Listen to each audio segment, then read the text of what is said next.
السلام علیکم ورحمت الله وبرکاتو. دوستانو، الله تعالی مو جوړ او روغ او آباد لره. یوه وظیفه درښیم خاص کر د رزق په باب باندې. په زندگی کې له مسکنت او له فقر څخه ډیر په تکلیف او تنگ راغلی. نن راسه په یوه وظیفه باندې عمل وکړه، ان شاء الله الله تعالی به دې داسې سرمایه‌دار کړي چې ته به خپل حق حریان یې، چې الله پاک جل جلاله ماته دا دومره مال او دولت له کومې خوا څخه راکړي. الله تعالی جل جلاله یو داسې مهربان ذات ته چې کله پرې چا باندې مهربان سي، د پیسو په باب باندې، د رزق په باب باندې، بیا هغه ته عمره بې انتها مال او دولت ورکوي چې د حسابلی هم نسي. الله تعالی جل جلاله یو داسې ذات ته چې د الله تعالی یو نوم صمد ده، د چا پروا نه لري. تاسو ګورئ په دنیا کې ډیر داسې خلک شته چې غریبان، مسکینان، فقیران دي، د ماښام پر ګوله باندې قدرت طاقت نه لري. خو داسې خلک هم په دې دنیا کې شته چې هغه کرب فتیان، عرب فتیانې چې پر پو کې داسې چړچې او مزې کوي. هغه سړی چې الله تعالی فقیر پیدا کړی ده، چې هغه سړی چې فقیر ده، مسکین ده، غریب ده، هغه هم د الله تعالی بنده ده. الله فقیر غریب پیدا کړی ده. هغه بنده چې الله تعالی مور پیدا کړی، مال او دولت یې ورکړی، هغه هم د الله تعالی بنده ده. خو هغه باید دا د ځان بیداري ونه بولي او نه یې پر هغه مسکین فقیر غریب باندې غټه ووایي چې یاره ته خو نو غریب یې او زه چې موړ یم او ماته دومره دنیا الله راکړې ده.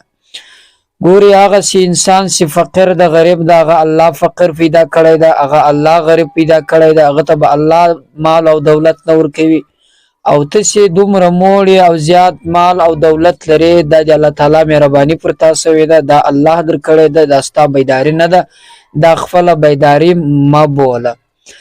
نو دوستانو، د هغه خلکو لپاره د رزق په باب باندې یو ډیره خوندوره وظیفه مې درته راوړې ده، چې ډیر کوچنی آیات ده. د الله تعالی چې خوښه شوی انسان ته اراده د دې وکړي چې زه دا انسان عرب کرب پتی کوم، په سیکنډ کې کولی شي، بلکې په سیکنډ کې نه، د سترګو فرق. دا انسان چې کله سترګې داسې پټوي وار، دا څونه لږ ټیمه ښه تر دې هم ضرور کوي که انسان پر الله تعالی باندې عقیده ولري. ګوري دوستانو، موږ او تاسو په زندگی کې د رزق په باب باندې څومره تکالیف کوو، بهر ملکو ته ځو، د پیسو ګټلو، د ډوډۍ پیدا کولو په وجه باندې ولري لري ځایو ته ځو. اکثره خلک دې پر دې باندې قسمونه اخلي، جنګونه کوي د روپو په وجه باندې، خو بیا هم روپۍ نسي ډیرولی، دنیا نسي ډیرولی. له سهاره تر ماښامه پورې روزانې ته ولاړ شي، 1000-1500 روپۍ ورکړي شي، ډېر تکلیف عمر باندې ډېر تیر شي او ډېر سخت ستړی هم شي. نو له هغو ټولو تکلیفو څخه د بچاوېدو لپاره زه نن یوه ډېره بهترینه وظیفه درښیم. په دې عمل وکړه، نه به بهر ملک ته ضرورت ولرې، نه به د روزانې ضرورت ولرې، نه به له چا سره پر پو باندې د قسم اخیستلو ضرورت ولرې، نه به له چا سره پر پو اخیستلو د جګړې او د جنجال کولو ضرورت ولرې. له دې ټولو څخه به د الله تعالی خلاص کړي. خو دغه یوه وظیفه وکړه، دغه یو مشکل پر ځان باندې راوله، دغه یو تکلیف هم تیر کړه. د دنیا په باب باندې تا نور ډېر سخت تکلیفونه تیر کړي، روزانې دې کړې، بهر ملکو ته تللی، د دنیا په بار کې د روپو لپاره و هر ځای ته تللی، هر رنګه تکلیفونه دې پر ځان باندې وړي، ستړیا دې تېرې کړې. نن راسه دا یو کوچنی تکلیف هم پر ځان باندې تیر کړه. انشاءالله که چیرې تا پر دې باندې عقیده برابره او الله تعالی باندې د یقین مضبوط وي او دغه وظیفه په دې یقین سره وکړې، فوراً به الله تعالی تا ډېر زر مالداره کړي او مال او دولت به دې درکړي. د بل له مزدوري به هم خلاص شي، د بل له محنته به هم خلاص شي، ځکه چې اکثره وخت چې څوک د بل مزدور یې هغه ډېر محنت ورباندې کوي. دی غریب به ستړی یو وار به ځان هوسا کوي، خو هغه یې ستړیا ته نه پرېږدي، هوسایي ته یې نه پرېږدي. وایي ما چې تا ته دومره تنخوا درکړې ده او زه تا ته د چیش لپاره درکوم، خو ته د ما کار راکوه. ته سهار راځه له 8 بجو بیا تر مازدیګره پورې ته په دې مابینځ کې بل به یو کار هم نه کوې، صرف زما کار کوې، ځکه چې ته زما مزدور یې، له ما څخه تنخوا وړې، د دغه لپاره وړې چې ته د ما مزدور یې، د ما کار راکوې، یوې خوا ته یې هم نه پرېږدي. خو الله تعالی جل جلاله بیا داسې ذات نه ده. الله تعالی جل جلاله یو وار خپل بنده ته خوښه شي چې دا سړی زه عرب پتی کوم، لغه څه دی ویر په کارم نه غواړي ځکه چې الله تعالی یو داسې ذات د تا په کار کولو سره د الله تعالی بچی ته نه زیادت رسیږي د تا په نه کار کولو سره د الله تعالی بچی ته هیڅ نقصان هم نه رسیږي بس دا د الله تعالی مهرباني د پر انسان باندې وسی خو کله پر انسان باندې د الله تعالی مهرباني الته کې کچیر انسان پر خپل الله تعالی جل جلاله هغه خالق سموږ او تاسو پیدا کړی پر هغه باندې یقین ولري پر هغه یقین مضبوط شي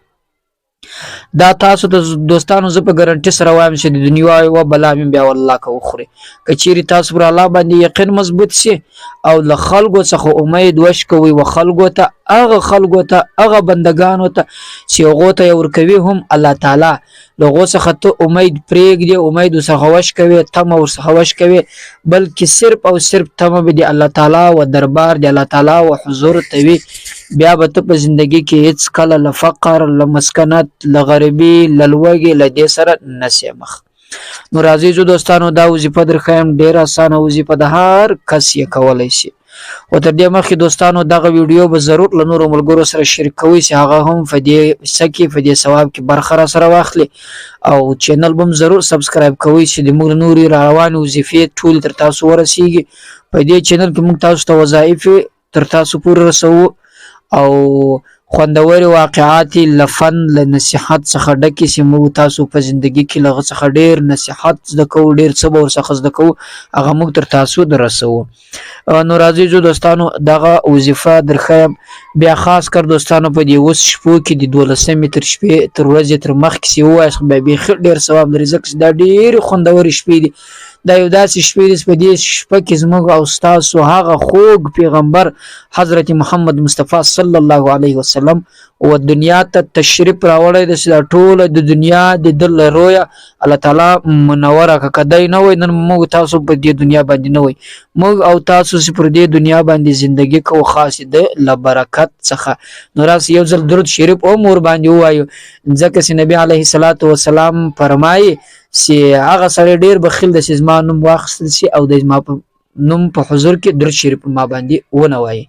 اللهم صل علی سیدنا اللهم صل علی محمد وعلى آل محمد كما صليت على ابراهيم وعلى آل ابراهيم انك حميد مجيد اللهم بارك على محمد وعلى آل محمد كما باركت على ابراهيم وعلى آل ابراهيم انك حميد مجيد